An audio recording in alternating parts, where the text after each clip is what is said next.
By the looks of the crowds on area lakes, rivers, and trails, a lot of folks are taking advantage of the great outdoors this summer. And here to share with us some more information that we need to have a safe and fun time this summer is Matthew Cameron with the Tennessee Wildlife Resources Agency. Matthew, appreciate you being here. Thanks. We're going to get into it because we got a lot of ground we're going to try to cover here today. But first of all, we were just talking about the new possible world record, new state record for a black crappie here in Tennessee, and that has been certified, and that's part of a new recognition program that TWRA has. Yeah, the Fish Recognition Program. Well, the TARP is the Tennessee Angler Recognition Program, and of course, Mr. Ferguson's fish is part of the Tennessee State Record Fish Program. So two different things, but yes, similar in a lot of ways. Fishermen getting recognized for making those spectacular catches. Yeah. And there are some fish in our waters that are pretty spectacular. We've got several world records that have come out of Tennessee and breaking records. Seems like one a year or something like that. So we're very excited about our fisheries. So if somebody does catch a fish and they want to get involved in the TARP program, how do they go about doing that? TARP, you can contact our fisheries division or go online and get the application there as well. But it's I think there are 25 different fish species listed, and there are qualifying links of each one. So if you catch any one of those fish that qualifies in that link, then you take a photograph of it, on a ruler or a measure, or have someone verify that it was that link. Then you send that information to us that it was legally caught, you had your license, all that stuff too.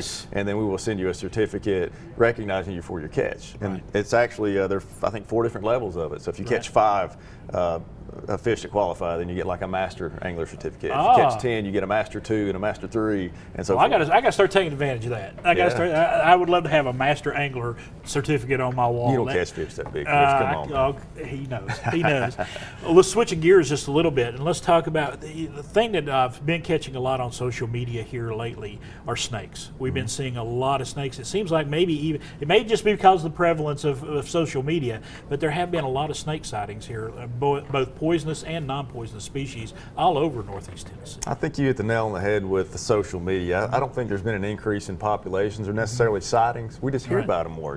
You see a snake in your garage or your yard, that you're going to get a photograph of it, you're going to share it with your friends, and then news picks up on it. So I think we're just hearing about them more often. I don't think there's any more snakes than there actually used to be. But most of the time, though, the number one question is it venomous or is it non-venomous? And that's a very good question, because who wants a venomous snake in their lawn or garden or their yard or their pool even?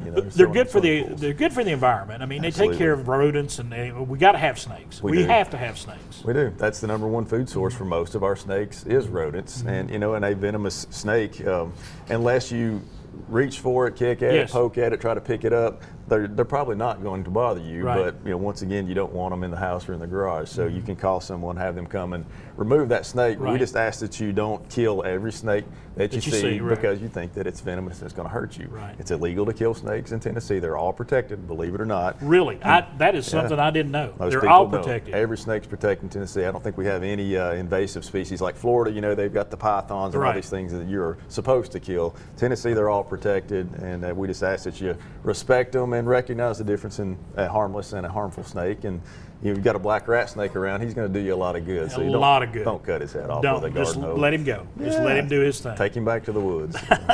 And let's talk about another species, switching gears over to mammals. Been seeing, once again, probably social media here, but a lot of bears. I know for a fact that there's bears around here in Johnson City.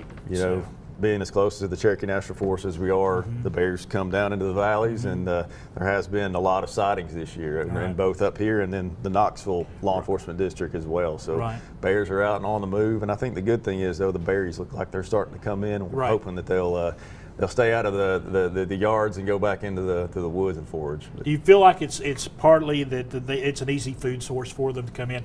Garbage cans, people feeding pets outdoors. There's numerous ways for them to feed around humans. There are, unfortunately, and we should be vigilant as humans and not providing them access to our garbage or pet food, bird seed, whatever that is. We need to keep that stuff contained and controlled, and bears won't hang around just because they think your yard's pretty. If there's no food there, they're going to move on. So we just hope everybody can take that responsibility. All right. Be responsible around the snakes, be responsible around the bears. And one other thing we need to be responsible for is boating safety and being cognizant of not boating while intoxicated. And that leads me to the next thing. Starting this Friday, Operation Dry Water starts. Operation Dry Water, the 10th year of it. It's a nationwide BUI, Boating Under the Influence enforcement campaign that I think every state in the union participates in.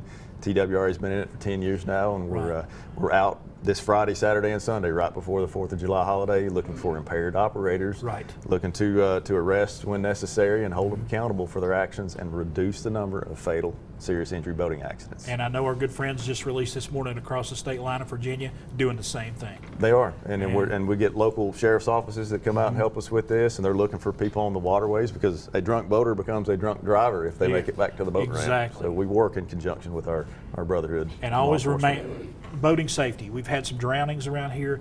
Being safe on the water, so very important this time of year, because it's not only you on the water, there's a lot of other folks on the water. We've had 9 fatalities already this year. 9 fatalities. Should have been a lot more considering the magnitude of some of the accidents that I've seen. Yes. And they could have been worse. So be safe, wear those life vests, and remain unintoxicated while you're boating. Matt Cameron. Yes, sir. Thank you, sir. Great information. We could spend all day talking about the great outdoors here in Northeast Tennessee. If you want more information, check out the website right there at the bottom of the screen. We'll be back in just a few moments, but we're going to be heading over to the kitchen over there with Anna and John and Tracy. Oh, it's blackberry and peach heaven over there.